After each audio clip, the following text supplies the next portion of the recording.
Good morning, good evening, good night on this fantastic Thursday morning. Shockingly, just like every other Thursday morning that we run this first light. And I'm telling you, I'm loving it. I'm looking outside. I purposely sat in this chair to be able to, you can see the glare of my blinds. But yeah, it's like I'm looking outside. You can see there's a sky. That's a beautiful day here. And I trust you are all doing well. As I always point out, it's awesome if you would just say hi in the comment section. It does not matter if you're with us live or not. I love seeing people saying hi later on. And the reason why is because then there are people that are going to be watching it after you too. So it would be great for you to be able to just kind of say hi to one another. See, look at that. Good morning, Richard, the five-star Michelin chef that you are, and I have had some of his food from what he teaches, and oh my goodness, it's good. And what was the name of that thing that you nasi blobby globby? I can't remember what it's called, but it was so good. It was so good that time. Good morning, Dina. I trust you were feeling well. I know Dina, I'm kind of outing her, but she was not feeling well recently. So I try maybe throwing this in the section how you're doing there, because I know that we do care to know about how you're doing and others. That's really what this is about. And so before I get too far ahead, I always forget to do this. I love having some banter kind of in the chat room. If you have what I'm going to call a life verse, throw that in there. So it's like the verse that has navigated your life. If you want to go with Jesus wept, that's totally fine. Dina, that's great to see that you're feeling better. Linda, good morning. But yeah, like just kind of throw in there your life verse, just what has kind of navigated you through your life, and maybe just kind of what sticks with you. And if you have to Google it, that's fine too.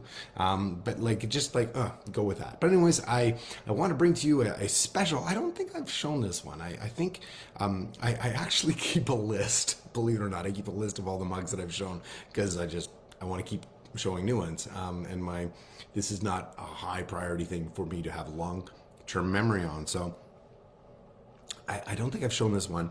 So this is my Barcelona mug. If you see it.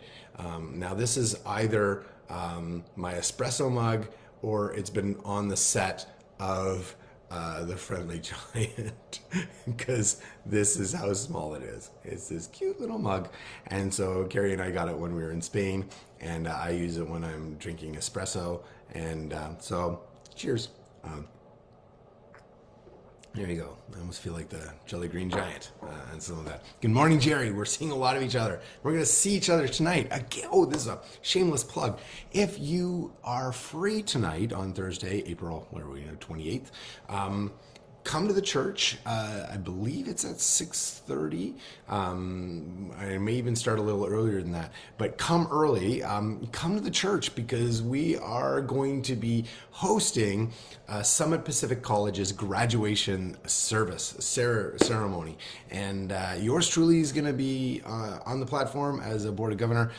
Which, Jerry, apparently you have a robe for me. But anyways, we can talk later about that. But yeah, we're going to be there, and Carrie and I were at the graduation banquet last night. Wow, it was so good. They really know how to do it, and it's been a few years since they've been able to do it. So it was really cool to be there. And just, I want to say this, that what really touched my heart was you have the dinner, there was programs, some people gave some stories and anecdotes and stuff, but there was these times of worship that were just so great. It's great to be sitting at a table where you're having this great food and you stand up and then just get to worship God. It's almost like you forget where you are. So anyways, I just want to let you know, come on out tonight. I'm sure there's gonna be a lot more of that. It's just not the pomp and circumstance, though I think they're actually going to play that song. Anyways, we'll see. But yeah, that is tonight at Jerry. Throw in the time, please, because that would be, thank you. Look at that, Jerry, you're right on there. Ceremony starts at 6:30 sharp. You can tell that because probably Jerry is involved in that happening. Anyways, we need to get going on today's topic, other than it just being an infomercial for a bunch of different things. But let's take a moment, let's pray. So God, I want to thank you for the fact that whether we're sitting in a gymnasium, at a banquet, or now online, or in church, or in a park, or in the car, God, your presence is always with us. And so, God, I just ask that you would just be with us now as we go over talking about what it means to allow you to work through us, and how do we prepare ourselves for that best to happen. And so, God, we ask this in your name. Amen. All right. Sweet. Okay, good. So I wanted to, look at that. Look at this. Acts 20:24. Linda says, my life is worth nothing unless I use it for doing the work assigned by the Lord. Jesse. Wow. I think Jesse would be very, sorry, Linda. Okay, that was funny. But the Lord, I know it's Jesus. Okay, but though Jesse, and thank God he's like on the island now where his head can expand a bit more. But no, that's a great verse. I love that. I want to look that up and just kind of put that in context. That's really, really good. As I said, we're in the second season now of 2022, where we've been looking at our we'll have everything in line for. Sorry, I was just looking at Jerry's comment. It was pomp and circumstance. Like I just lost my train of thought there. The grad marshal. I can't see a better person for as the grad marshal. Anyways, so we're in this season where we're looking at God, our whole idea of pursuing the person and presence of God in us, through us. That's the second season we're in. Through us and around us. And so that's kind of what we've been looking at. And so last week, if you didn't watch it, I'd love for you to watch that, because we looked at that vision statement and then said, okay, well, the vision can't just be a standalone thing. It has to have mission. It has to have something to it, attached to it. Like, how are we going to act that out on that? So that's kind of what I want to point out with that.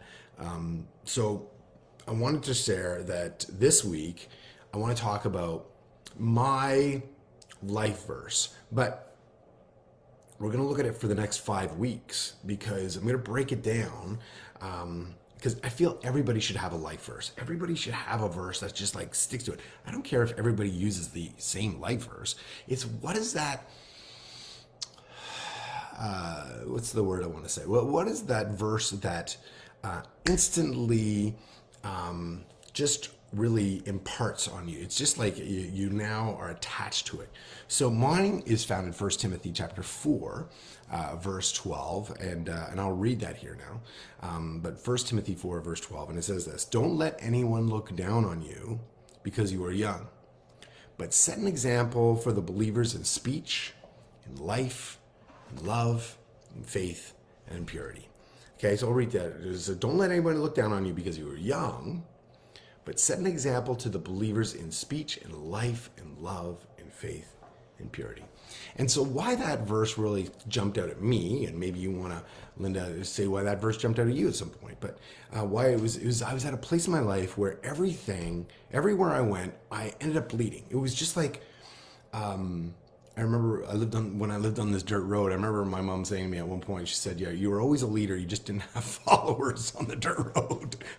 But anyways, it was just, I always would end up leading, but it was always this uphill climb. I always found that I was put in positions of leadership where my age was something that just kind of like, wow, now I'm not probably getting at the time of my life where that doesn't matter so much. But I remember talking to somebody last night at the grad banquet that one of the largest Christmas events happening in Edmonton, with the singing Christmas tree, 18,000 people, 450 volunteers, 40-piece orchestra, 120 voice choir, and here's this 25-year-old running it all, and conducting it and writing and all of this. So like you get thrown in these things, but you also understand that people are like, you know what, you're still wet behind the ears and stuff like this, right? And so you were always, as a new Christian, just kind of fighting the old guard especially when it had to do with worship, because I was a worship leader, which is funny now because I think that the new worship coming out is fighting against the worship that I used to sing in the good old days, right? So it's like not, I love the worship of today. I'm just saying that people, it's hard to kind of hand that baton onto other people. But when, like, even last night,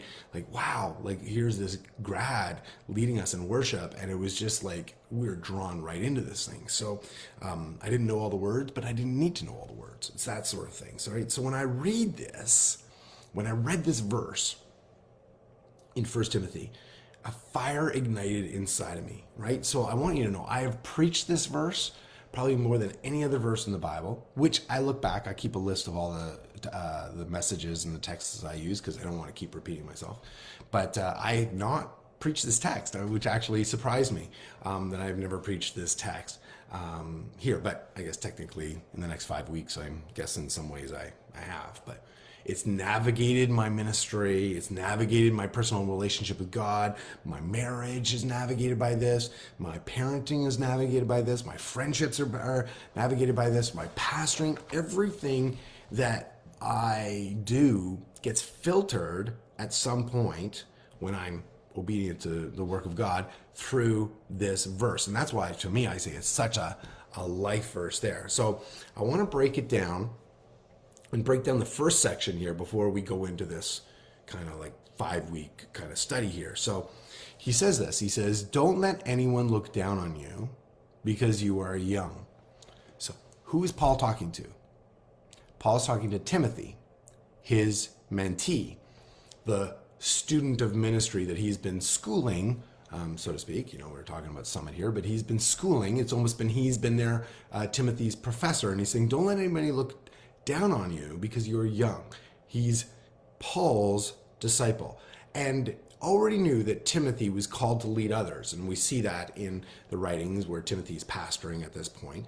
And these people then are older and they're more experienced than him. And they probably understand the law more and they understand like Judaism. I was just going to say Judaism, because now it's a Christian perspective. And so he's coming in with faith, grace, justification from faith, and, you know, into this whole law thing. And so he's being thrown as this young little whippersnapper into this fold where now he is to lead them, right?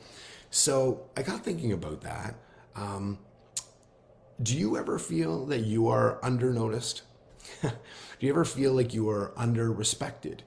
Maybe you know the calling that God has put on your life, and you know those opportunities, and yet you feel as though, wow, why am I being snubbed? Why am I being not recognized and maybe not revered? I probably shouldn't, well, anyways, reverend is where that word comes from, but we have to live up to that. But revered, why is that sort of thing? It's the when Paul says the word, don't let anyone look down on you. Actually, literally the word that Paul says is don't let anyone despise you or disregard you, right? Don't let anybody do that, okay? I remember this book called Always the Rookie. It was kind of like a cartoon book because those are books that I probably gravitated to more when I was younger. Sorry, I just got to take a little sip of this. When I see this thing on the screen, it is so tiny. Anyways, but it's called Always the Rookie. And it basically is a book about a person growing up in life, and it's cartoons. And so they're a baby. It's like, oh, look at the baby. And he's like the youngest in the family. And then he finally like grows up and now he can go to school. And then he's in kindergarten. So now he's like moving his way up through all of these grades. And now he's in grade 8, yay, and then he goes to high school. And it's like, he's a rookie again. Yay, I'm graduating, and then he's in college, and then he's in work, and you kind of get it. And so, anyways, he's on his deathbed. It's awesome. He's like, finally, I get to heaven. And he's going through the pearly gates, and Peter at the pearly gates goes, oh, look at the rookie. So, like, it's always the rookie. Like, you just kind of feel like, I'm never really getting above anything here. And I just want to say this. Don't worry about that. God always loved to use the unlikelies, whether it's David or Moses. You go through fisherman, a tax collector. Like, God has this uncanny beauty to be able to pull people that are so unlikely, who probably are just so honored to be called into that. So there's no arrogance, there's no pride, and they go, wow, like I've been given this opportunity here. So never, I want to say this, never let your age, your gender, your time in with the ministry, or just how long you've been a Christian, never let that demean your calling, okay? Your calling there. So we're soon going to find out that Paul actually has a remedy to deal with those who find this surface reasons to brush people off, right? And there's other scripture in there that says that show yourself to be approved, and that you still got to do it. You can't just expect people to trust you, right? Okay, I want to say this here, not in my notes, which gets me really scary. But I've had conversations about that, even with me coming. Carrie and I came to Chilliwack. We got a very, very big welcome, when it comes to the election process. And we were very honored with that. And some people thought that was higher than they expected it to be. So I don't come in here and say, that's because of who I am. No, you've entrusted me, and now it's up to me to live up to that trust. Now it's up to me to actually carry that out, and for you to kind of say, yeah, we're still happy that he's our pastor, still happy that he's my husband, or he's my dad, or he's my grandpa. Like, it doesn't end. You don't go, I've arrived. No, you keep working at either keeping the honor, building the honor, or earning that honor in that moment there. So he says, don't let anybody look down on you because you're young, but, catch this, set an example for the believers. Set an example for the believers. The word example there, literally what Paul says, well, it could be translated a die, a mold, the original. So like you think of a car part, and so like or metal or anything like that, and it goes in the mold, and then the mold, out of the mold, the cast iron. If I have a cast iron pan, which I do, someone didn't just hammer that thing together. No, there was a mold, and it went in there, and then so that mold was the original that every other one is like made from. And so that's what the word actually is used. He says but be the mold, not moldy, but be the mold for the believers here. Hear that. For the believers. Oftentimes we try to be the example for unbelievers, or the example for the crowd we're in. And depending on the crowd is depending on how much of an example we have to be here. But Paul says, no. Be an example for the believers. So that means it's my responsibility to be an example to all of you who are with me right now. To others that we revere. I keep joking saying that Elmer Martin is like next to Jesus, and I was with him yesterday for a little bit, but anytime I'm around him, I'm like, I want to be like that guy. That's the mold. That's the sort of thing. And so I want to be that guy, like that guy. Like I want to be like Elmer. I want to be somebody that when people are around Craig, they're going, I want to be like Craig. Why? Because that's what Paul is telling Timothy in this thing. Focus on being the example, not the one striving to be like the example. In Ephesians 4:1, it says, walk worthy of the calling you received. That's such an important thing for us to understand, that when we walk worthy of the calling, then we aren't changing depending on what room we're in or what audience we're in or anything like this, okay? I'm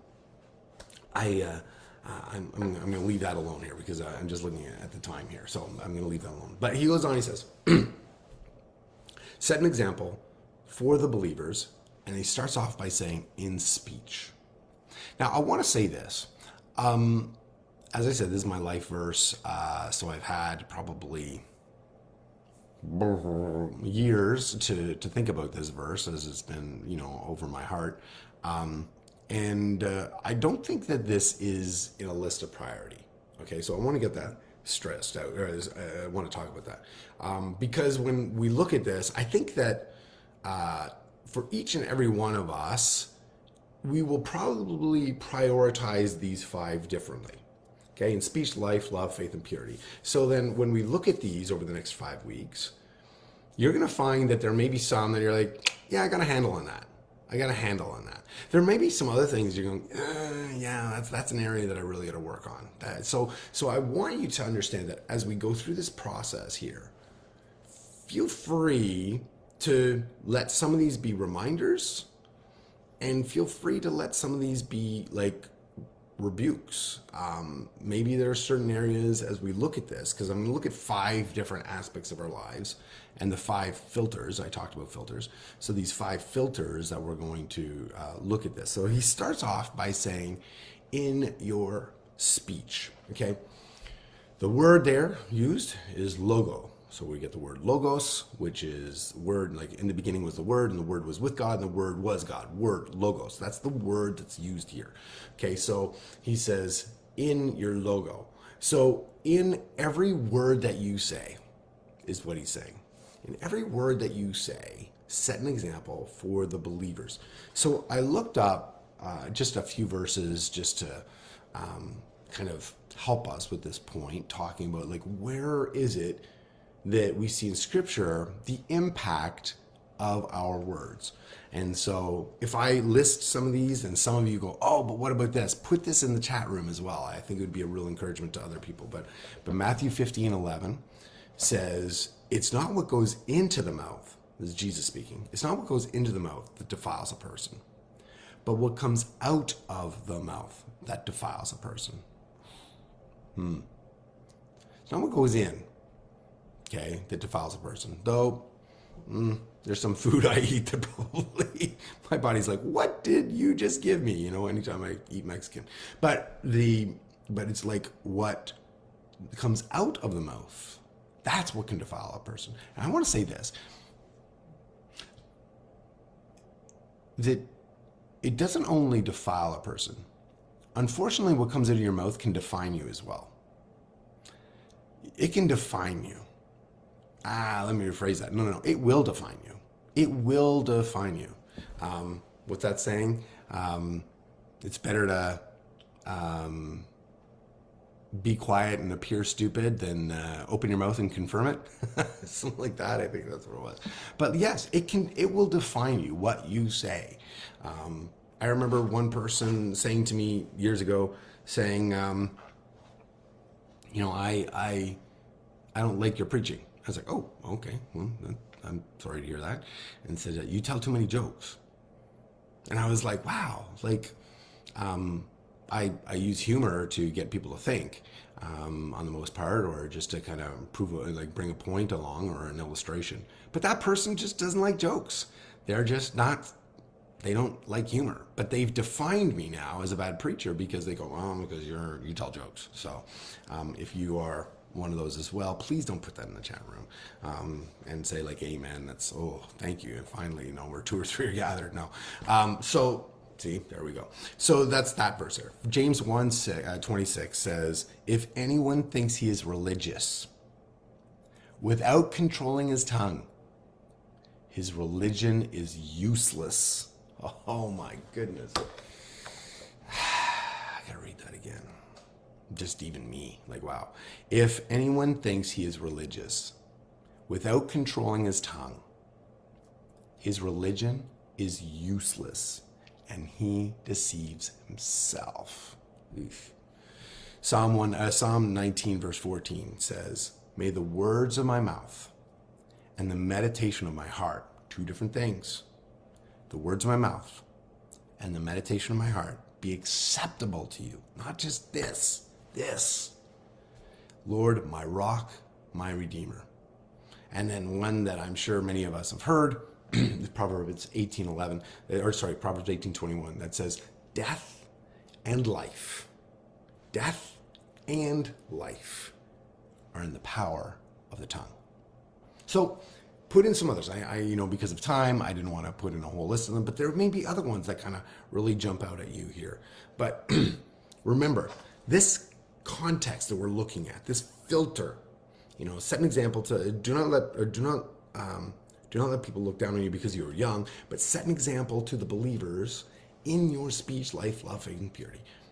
But in the context, we're looking at this whole season through this idea that what happens here will come out here or in our actions. And we want God to work through us. We want to allow God's presence to work through us here. And so there is death and life in anything that we say. I have to say that I have heard so many times in my life, like a comment that someone will say, like, so-and-so said this, or so, and I'm like, oh, what were they thinking? That there must be times when people are talking to other people and said, you know what Craig said that. Like, there's so much power. Why would I want to utilize my mouth and the words that I say to bring someone down or to reduce the calling or the sense of calling in someone in their life there? And that's awesome, Eunice. That's great. I'm gonna listen to that song in a little bit there with the Spotify. But this is where it's so important that we watch everything that we are saying. Remember this context. If we want God to work through us, then we are to be the mold, the dye, the original, the example to others on how to speak.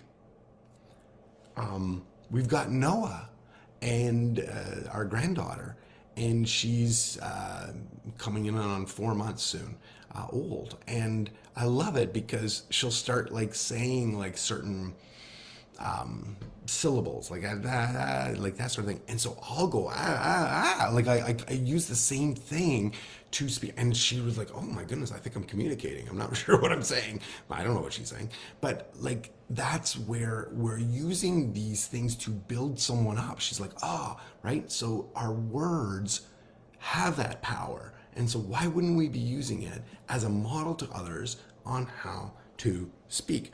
So the moment, though, understand this, as we bring this to a close. The moment that we choose to lower the bar in our speech, whenever we lower the bar in our speech, it does two things, okay? Instantly does two things. One, it doesn't encourage people to lead by my example, okay? So where there's the calling and where's the level, you lower the bar there, immediately you are kind of putting a mark on the mold, okay? On like you've no longer got that same level there. The second thing is this, that instantly, whether you like it or not, it gives them permission. If you are a person of leadership, if you're in a person of influence, probably a better word, that you give them permission to feel comfortable never changing. Oh, that's the bar. If I had more time, I would tell you about I'll just say this. I came to faith as a teenager in Christ, young as a child, but really didn't understand it. But I truly gave my life to the Lord when I was a teenager, and I was a hellion. And I don't give God any glory by telling those stories, so I'm not going to do that. But I will say this, is that I met up with some Christians right away and befriended them. And then some of their actions, I was like, oh, because I had stopped like a whole bunch of stuff. And I was like, oh, I can do that? Oh, cool. Right? So what it does is it immediately changes the climate of people to whether or not they feel they need to change. Why would someone want to come to Christ if we're no different than them? Right? So that starts with our speech there. Okay. So this is where I say, like, we want to be around the people that, like, we want to be like. So here Paul's saying to Timothy, be that person. Be the person that people want to be like, right? Because if people don't want to speak like me, then that means I'm doing something wrong, okay?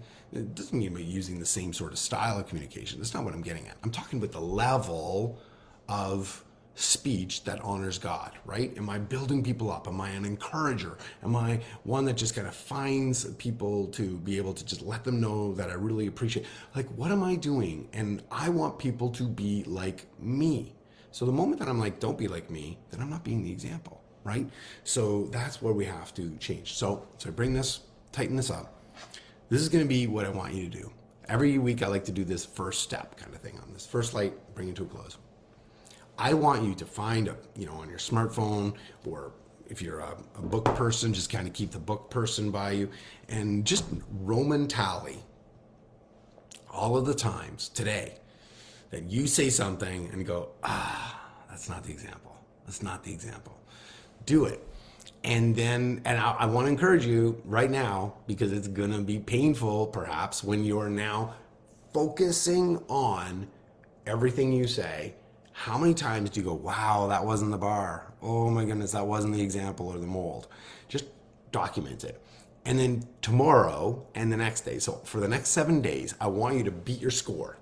Okay, every day, beat your score. Now, if you're like, I'm really good at everything that I say, then don't blow it today just so that you can beat your score. But just like say, okay, no, I want to be intentional on everything that I say, ensuring that I feel like I'm being the example for believers, which then therefore spills out into everybody in my speech.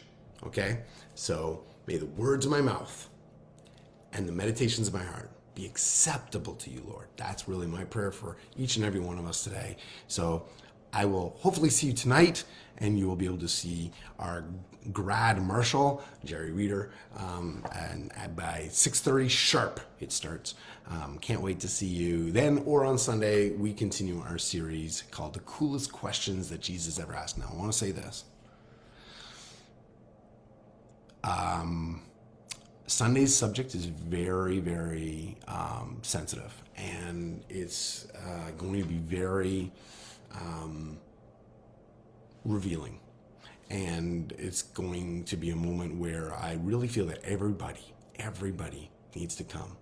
I think that in some way, everyone is going to be able to attach themselves to the message on Sunday. It's needed, very much needed. So anyways, I'm going to let you know, I'll leave you with that. But can't wait to see you guys either tonight, Sunday, or again online. God bless you.